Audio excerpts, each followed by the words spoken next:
Olá, colegas. Meu nome é Cláudio Roberto Valim Rocha. Sou acadêmico de Geografia da Universidade Federal de Santa Maria e pertenço ao Polo Universitário de Santo Antônio da Patrulha. Este vídeo aula que estou passando para vocês hoje é referente à Lei 10.639, que trabalha sobre a questão do racismo na educação.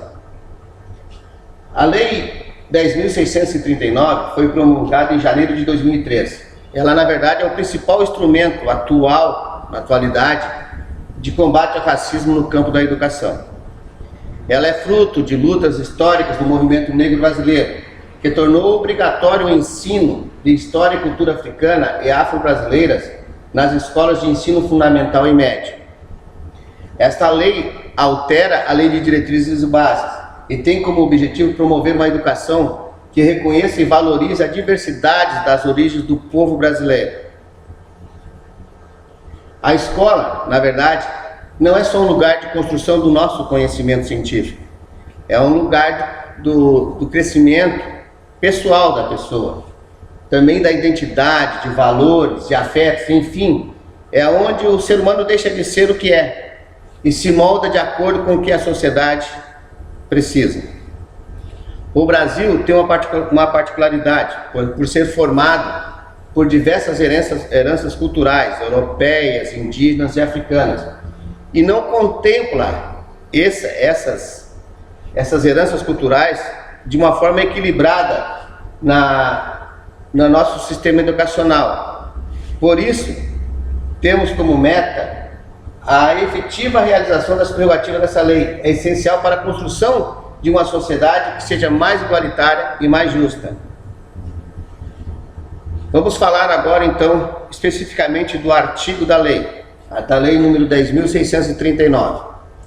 O texto da lei 10.639, seus pontos principais, diz o seguinte: artigo 1º. A lei número 9.394, da qual ela é oriunda, de 20 de dezembro de 1996, passa a vigorar acrescida dos seguintes artigos: 26A, 79A e 79B.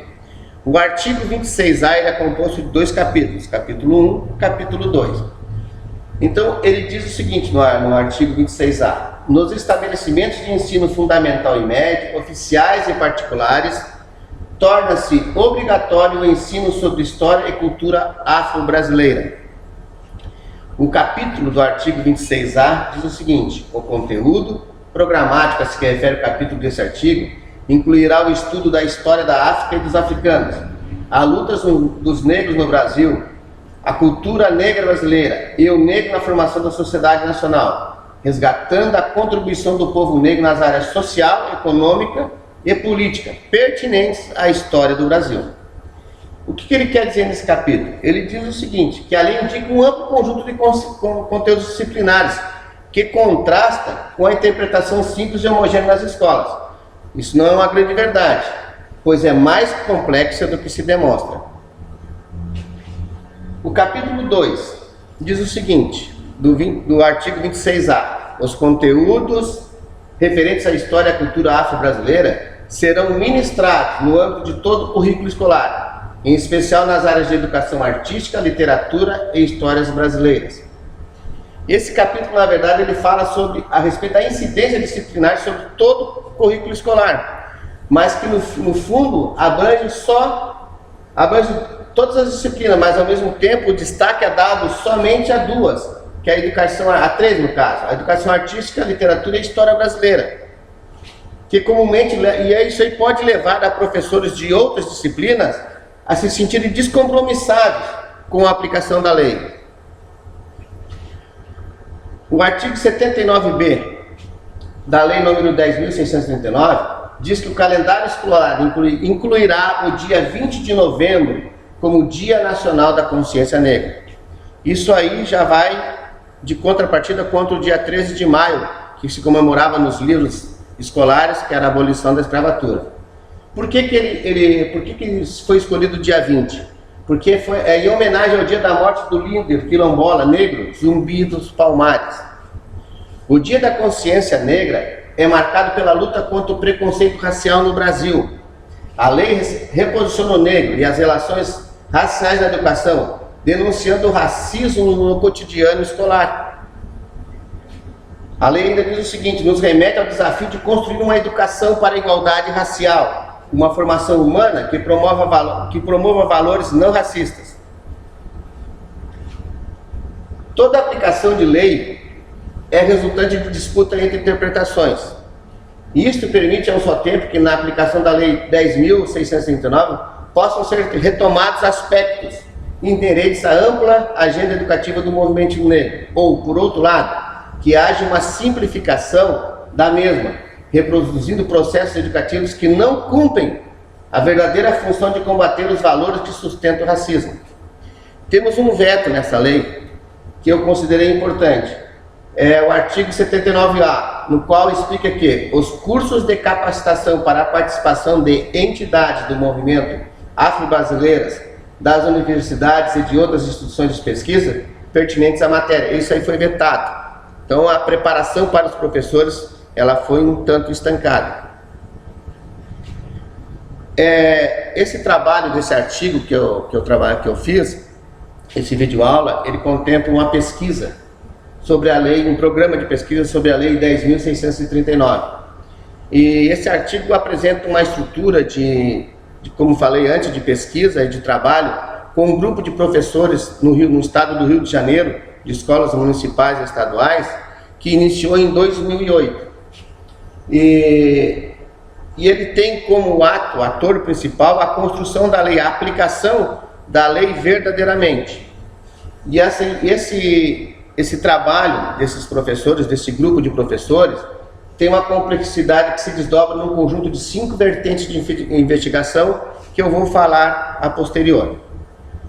O que eles fizeram nesse trabalho? Eles investigaram suas práticas e, ao mesmo tempo, realizaram debates, leituras, discussões, construção e proposição de temas, análise de materiais, sobre os livros didáticos que eles utilizam, mas também filmes e outros materiais complementares ou alternativos. A pesquisa-ação é, portanto, centrada no currículo praticado nas escolas e, em particular, voltada para o ensino de geografia.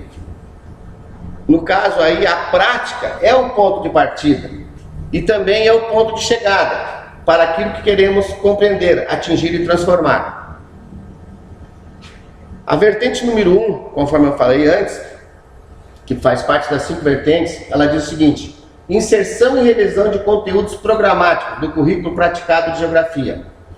Há uma interpretação corrente da Lei 10.609 de que seu cumprimento se encerra na inserção de conteúdos sobre a África, conteúdos que, por deficiência programática ou falta de tempo, estavam ausentes no currículo praticado. Nesse sentido, falar de África é fundamental, mas não é o suficiente se não fizermos uma desconstrução das narrativas que estruturam as leituras da totalidade do mundo, o que implica revisões de conceitos, olhe bem, revisões de conceitos, revisões de estruturas, inserção e revisão de conteúdos. Esse tema é construído junto com os professores, partindo de suas experiências e informando, de maneira a dialogar diretamente com o currículo praticado nas aulas de geografia, evidentemente com os programas alinhado aí, no caso, com os programas do currículo oficiais dos PCNs. A vertente número 2 fala sobre a revisão de práticas, materiais e métodos pedagógicos. Este componente parte da ideia de que há insuficiência nos materiais pedagógicos, o que é uma grande verdade, para o tratamento das demandas colocadas pela Lei número 10.639. Com efeito, o principal instrumento pedagógico utilizado no ensino básico é o livro didático, cujo tratamento das questões relativas ao espaço da lei merece uma profunda revisão. Aqui então ele está dizendo que o livro didático precisa receber uma profunda revisão. Para explicar a lei é necessário conhecer o cotidiano, as vivências e experiências dos indivíduos, o que em si se coloca um desafio para a própria proposta pedagógica. Ela tem que estar de alguma forma em sintonia com essas vivências e não se deter apenas a conhecimentos abstratos e raramente vinculados ao cotidiano do aluno. A vertente número 3, gestão das relações raciais no cotidiano escolar, diz o seguinte: o objetivo da Lei 10.639, segundo a interpretação, é reposicionar o negro e as relações raciais no mundo da educação. Esse reposicionamento necessariamente articula temas, materiais, práticas pedagógicas, mas também a forma como a escola encara essa relação racial no seu cotidiano e a forma como isso se relaciona com os conteúdos trabalhados dentro da própria escola. Tem que haver uma aceitação de todos. O racismo no cotidiano escolar vem sendo apontado por diversos autores em práticas, olha bem, racismo apontado em práticas de professores, de própria direção da escola, nas relações entre alunos, mas também pela vinculação de conteúdos que autorizam e dão legitimidade à exclusão da realidade de indivíduos e grupos. A vertente número 4, ela fala sobre as relações de poder na construção do currículo praticado na escola. Ela se dá tanto no âmbito do trabalho de cada disciplina, quanto na dimensão coletiva interdisciplinar do currículo escolar. Isto coloca uma questão que brota em nosso diálogo com os professores. Na verdade, se nossos professores estão, professor, como autonomia no trabalho com as suas turmas, se eles estão preparados para realmente trabalhar esse conteúdo racial. Essas tais negociações envolvem múltiplos atores: professores, direção, coordenação pedagógica, funcionário de apoio, outras esferas de coordenação institucional em nível de rede. Então, isso é o trabalho de um grupo, não é o trabalho somente de um professor. Neste caso, esse grupo de professores estudados, ele oferece riquíssimas possibilidades, no sentido de que cada um tem uma inserção diferente, não só em termos de rede municipal ou estadual, mas também são diversas relações que cada um tem com o seu cotidiano. A vertente número 5, ela diz que o movimento negro, lutas na educação e escolas da política. A lei número 10.639 é uma conquista, é um instrumento do movimento negro em sua luta, colocando a educação como um campo prioritário para a superação do racismo. E isso é uma coisa de muita profundidade. Buscamos então compreender as formas como o movimento influencia a construção dessa agenda educativa e como ela atua na política educativamente disputando o campo. O movimento negro no campo das políticas educativas que temos proposto se apresenta como bastante promissor na compreensão desta forma de atuação e de mobilização de recursos no campo da educação. Então aí falei sobre as 5 vertentes. Eu vou fazer a minha palavra final, as minhas considerações finais sobre determinado assunto. Ao apreciar os caminhos de um programa de investigação sobre a lei número 10.639 e o ensino de geografia, observamos que a prática deve estar ligada ao rigor teórico e metodológico da pesquisação. Nós vemos, na verdade, diante de um conjunto de desafios, a um só tempo, acadêmicos, escolares, teóricos e políticos. A produção de um currículo, não só de geografia, mas escolar, que abranja tudo, em todas as disciplinas, que projete uma igualdade real entre as diferentes raças. Com certeza, o caminho que temos que percorrer para chegar ao final desse trabalho é longo. Muito obrigado a todos.